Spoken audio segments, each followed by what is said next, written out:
If you feel like you are losing your mind because your chest tightens the second you walk into a grocery store, or you feel a sense of impending doom that you cannot logically explain, congratulations. You aren't sick, you aren't disordered. You are functioning exactly as a high-frequency being should in a low-frequency world. This is the hidden engine behind the global anxiety spike, and it is not what you think it is. We are looking at Your Anxiety is Giving Me Anxiety by Elizabeth April. This isn't your standard medical pamphlet telling you to breathe into a paper bag. This is a survival guide for thriving in a high-stress world. Most people think anxiety is a chemical imbalance, a genetic defect, or a malfunction of the brain that requires medication to suppress. That is the anxiety lie society has conditioned us to believe. The truth is that your anxiety is actually a messenger. It is a sophisticated energetic signaling system that has been misunderstood and mislabeled. Stay with me, because we are going to dismantle the biological model, replace it with the energetic model, and give you a protocol to turn that panic into power. Elizabeth April wrote this to solve the spiritual awakening crisis, masquerading as a mental health epidemic. We are living in a world vibrating at an unprecedented rate of chaos. The veil between layers of reality is thinning, and your body's trying to upgrade. To understand this, we have to look at the operating systems of reality. Elizabeth April defines the 3D, or third dimension, as the physical reality of duality, separation, and linear time. This is where anxiety thrives, because it relies on the fear of the future.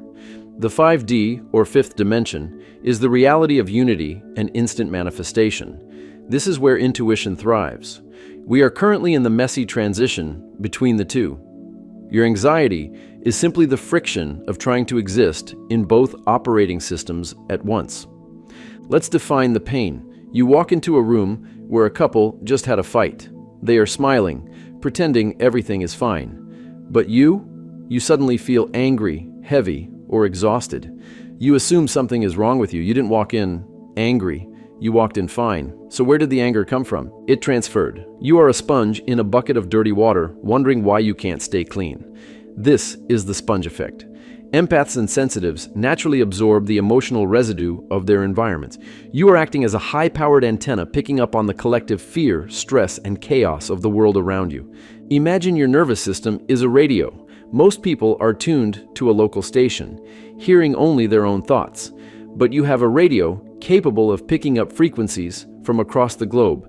You are picking up the static of the collective consciousness. When we label this sensitivity as generalized anxiety disorder, we disempower ourselves.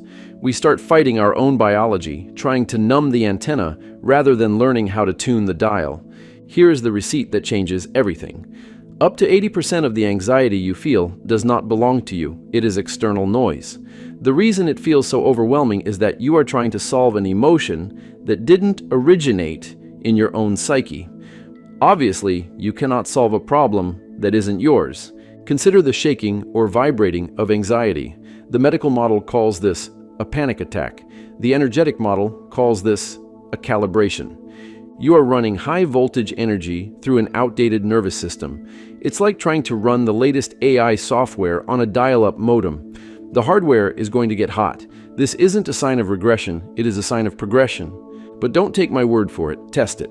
The next time you feel a pang of stress, stop and ask one question. Is this mine? If the answer is no, which it often is, visualize pushing that energy out and say, return to sender. Notice how your body physically relaxes. That immediate drop in tension, that is the proof. Now that we know the hardware isn't broken, we need a software patch. Elizabeth April calls this the ReNU Method. It is a three-part strategy designed to rewire your response from subconscious fear to conscious power. Phase 1 is decode. You cannot heal what you do not understand. The first step is stopping the panic spiral by engaging the analytical mind. Anxiety loves to be vague. The decode phase makes it specific. When the wave hits, hit the pause button. Do not react. Just observe. Ask the three critical questions. First, is this mine? Does this emotion have a direct cause in my life right now? Second, what is the frequency? Is this fear, anger, grief? And third, what is the message? Is my intuition telling me to leave this room? You need to reframe doom as data. Instead of thinking, I am having a panic attack, train yourself to think, I am receiving data. This simple linguistic shift moves you from victimhood to observer mode. You aren't dying, you're just downloading a large file. Phase 2 is neutralize. This is the circuit breaker. Once you identify the signal is external, you must stop it from hijacking your nervous system. This is energetic hygiene 101. If the anxiety isn't yours, you use the return to sender protocol. Imagine the anxiety as a gray cloud attached to your solar plexus. Visualize pulling it out and sending it back to its source with love and consciousness. You aren't rejecting the person, you are rejecting their energetic baggage. If the signal is stuck in your body, you need a physical override. Anxiety lives in shallow breathing. Use the breath breaker, box breathing. Inhale 4, hold 4, exhale 4, hold 4. This physically forces the anxiety loop to break. You also need to ground the charge. Anxiety is often just excess charge, too much energy in the head. Visualize cords growing from your feet deep into the center of the earth and drain that static electricity down. Phase 3 is rewire. This is where we turn the poison into power.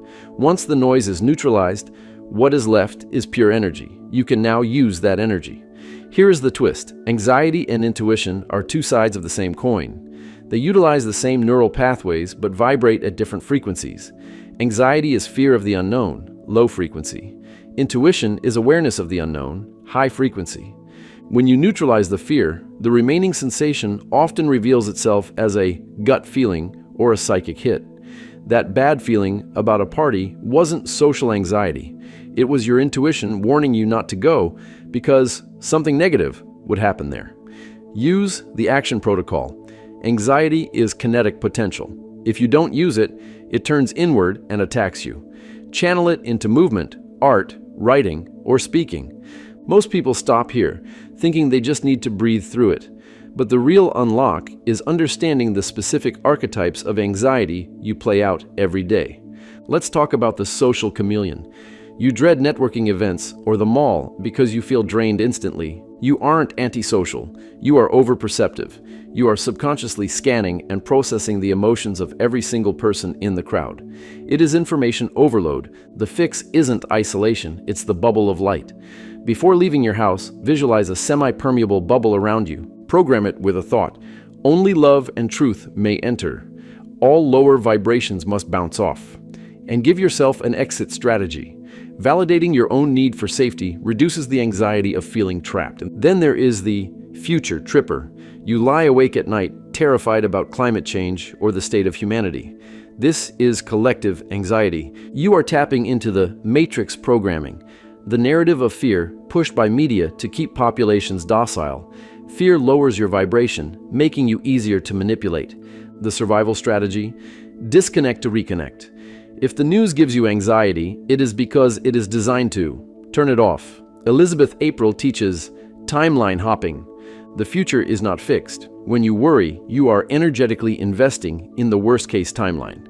When you visualize a better outcome, you are helping to collapse that positive timeline into reality. Your anxiety is actually a misuse of your manifestation power. And for the overachievers, we have the high-functioning anxious.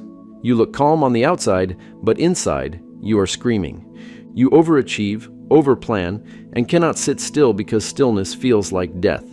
This isn't just a personality quirk, it is a control mechanism. You believe that if you can control every variable, the schedule, the opinion of others, the outcome of the project, you will be safe. It stems from a profound lack of trust in the universe. You are playing God because you don't trust God. The survival strategy is the surrender practice. You must learn to trust your team, your spirit guides, higher self, or just the universe itself. You need the 50% rule. You are only responsible for 50% of the equation, your action. The universe is responsible for the other 50%, the outcome.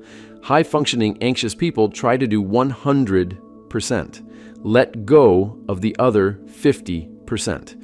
We also need to talk about your emergency kit for when you are in the trenches. Sometimes you don't have time to journal. You need to survive the mall. Use the zip up. Before entering a toxic environment, visualize a zipper starting at your pelvic floor. Physically or mentally, zip it all the way up to the top of your head and lock it. This seals your auric field and prevents energy leakage. And what about that person you can't stop thinking about? The ex, the boss, the mother-in-law. That is an energetic cord. Use the cord cut.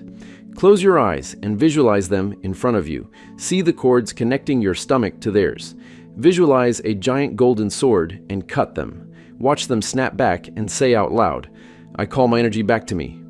And if you are frozen, shake it off. Animals in the wild shake after escaping a predator to discharge adrenaline. Humans freeze. We bottle it. Stand up and physically shake your hands and legs. You must physically discharge the static electricity from your nervous system, or it will eat you alive. Now, this might sound esoteric, but it is grounded in biology. The book bridges science and spirituality through the vagus nerve. The vagus nerve connects the brain to the gut, the solar plexus. A dysregulated vagus nerve keeps you in fight or flight. Spiritually, the solar plexus is the seat of personal power. When we have anxiety, we feel it in the gut. This is literally a power leak. We are giving our power away to a fear-based thought.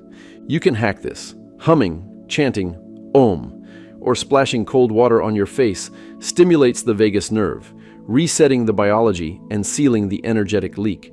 Let's go deeper into the advanced insights, because this is where Elizabeth April separates herself from the pack. Have you ever woken up at exactly 3 a.m. with a racing heart? The medical model says insomnia.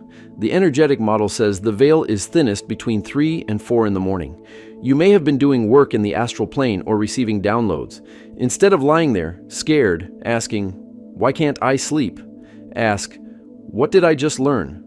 Keep a journal by the bed. Often the anxiety is just the body's reaction to re-entering the dense physical vibration after being in a high vibration state during sleep. For those who identify as starseeds, souls that feel they originate from elsewhere, anxiety often stems from a deep feeling of homesickness or not belonging. The fix is finding your tribe.